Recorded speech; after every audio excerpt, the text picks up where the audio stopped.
نبينا محمد وعلى آله وصحبه أجمعين ومن دعا بدعوته إلى السلام عليكم ورحمة الله wanda ya dace da 12 ga watan arabiya wato ya zama jumada sani ke da kwa haka ne ko jumada al-ula jami'a 12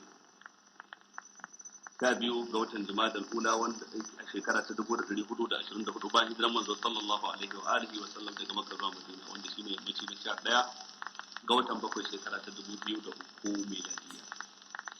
Wannan darasi namu ne yau mai ne dangane da darasi na farko na Bulugul Maram wanda muka yi shi a ranar 15 ga watan Mai shekara ta 1998 wanda ya dace da 17 ga watan Zulqa'ida shekara ta 1418 98 kenan wancan kuma 1480.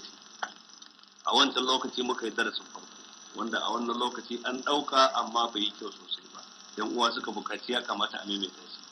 A wancan lokaci abu guda uku muka yi. Abu na farko takaitaccen tarihin mawallafin littafin Bulugul Maram al-Imam al-Hafidh ibn Hajar al-Asqalani. Na biyu kuma karanta muqaddimar littafinsa. Na uku kuma shiga cikin kitabun sahara muka karanta hadisai guda 5 muka tsaya a kansu. Wannan shine abin da kaset ko darasin farko ya kunsa a wancan lokaci wanda shine za mu maimaita a halin yanzu da izinin ubangiji.